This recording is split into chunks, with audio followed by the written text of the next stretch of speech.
اسم معرفہ کو اسم خاص بھی کہتے ہیں، وہ اسم جو کسی مخصوص شخص، جگہ یا چیز کو ظاہر کرے، اسم معرفہ یا اسم خاص کہلاتا ہے۔ اسم معرفہ کی اقسام۔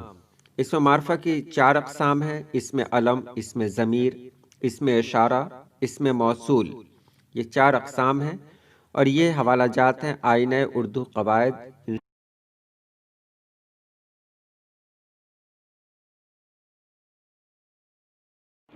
اسم علم کی اقسام۔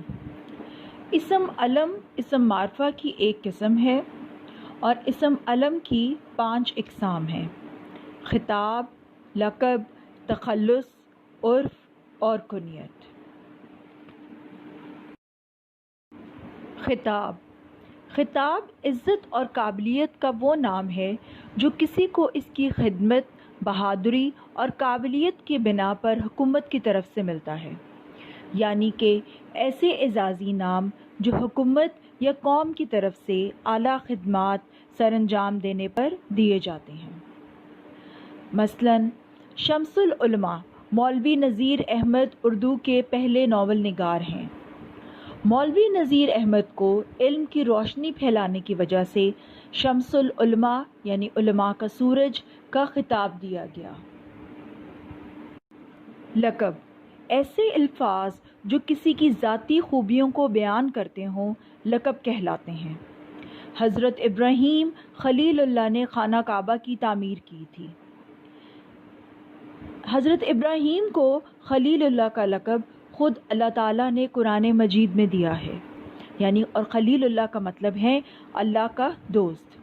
پھر اسی طرح حضرت خالد بن ولید کا لقب تھا سیف اللہ، یعنی کہ اللہ کی تلوار۔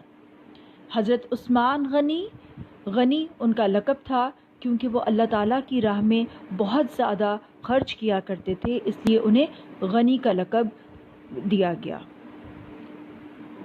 جو نام کسی رشتے کی بنا پر جیسے کہ ماں، باپ، بیٹا یا بیٹی کی بنا پر پکارے جائیں وہ کنیت کہلاتے ہیں۔ جیسے حضرت عیسیٰ علیہ السلام کو ان کی والدہ کی نسبت سے ابن مریم کہا جاتا ہے، یعنی مریم کا بیٹا۔ تخلص۔ تخلص وہ چھوٹا سا کلمی نام ہے جو شاعر شعروں میں استعمال کرنے کے لیے رکھ لیتے ہیں۔ شاعر اپنے نام کے کسی حصے یا اپنے مرضی کے نام کو تخلص بنا لیتے ہیں۔ جیسے میر تقی میر، اس میں میر جو ہے ان کا تخلص ہے۔ اسد اللہ خان غالب یہ ان کا پورا نام ہے، لیکن غالب ان کا تخلص ہے۔ علامہ محمد اقبال کا تخلص اقبال تھا۔ تخلص پر ایک خاص علامت لگائی جاتی ہے تاکہ شعر میں اس کی پہچان ہو سکے۔ اسم علم کی آخری قسم ہے عرف۔ جو نام پیار سے پکارے جائیں اور وہ نام جو مختصر ہو کر مشہور ہو جائیں عرف کہلاتے ہیں۔ جیسے ببلی، پپو، کالا، چھوٹو۔ تو کوئی بھی نام جو کسی شخص کا آپ رکھیں وہ اس کا عرف کہلاتا ہے۔ نام ایسے الفاظ جو کسی دوسرے اسم کی جگہ استعمال کیے جائیں اسماء ضمیر کہلاتے ہیں۔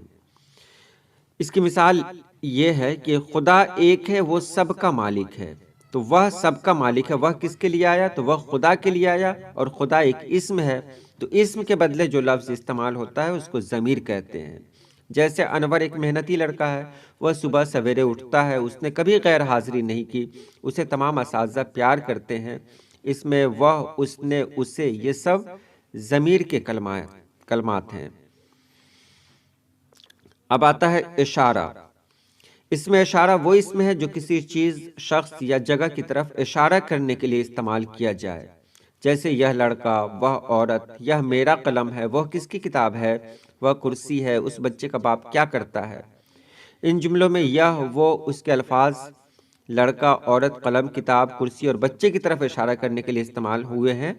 ان الفاظ کو اسم اشارہ کہتے ہیں۔ نام سے ہی ظاہر ہے، جہاں اشارہ کی بات ہوتی ہے اسے اسم اشارہ کہتے ہیں۔ جیسے یہ، وہ، ادھر ادھر یہاں وہاں وغیرہ۔ اور اس کے بعد ہے موصول۔ اسم موصول وہ اسم ہے جب تک اس کے ساتھ کوئی جملہ نہ ملایا جائے تب تک اس کے پورے معنی سمجھ میں نہیں آئے۔ اس کی مثالیں کیا ہیں؟ جو کچھ، جو کوئی، جس کو، جس نے، جیسے، جس کا، جس کی، جیسا، جن کا۔ اور جملے میں استعمال کر کے دیکھیں اس کو، جسے بلاؤ گے وہ آ جائے گا، جو چوری کرے گا اس کا کھانا خراب ہوگا، جیسا کرو گے ویسا بھرو گے۔ ان مثالوں میں جو، جیسا اس میں موصول ہیں۔ یہاں آپ نے دیکھا کہ صرف جو کہنے سے مطلب واضح نہیں ہوتا ہے، تو اس میں دوسرا جملہ ملایا جاتا ہے تاکہ مطلب واضح ہو جائے، اسے ہی اس میں موصول کہتے ہیں۔ یہ رہی آج کی چھوٹی سی ویڈیو۔ انشاءاللہ پھر نئی ویڈیو کے ساتھ میں آپ کے درمیان بہت جلد آؤں گا۔ اللہ پاک آپ سبھی لوگوں کو خوش رکھے، آباد رکھے۔ اللہ حافظ۔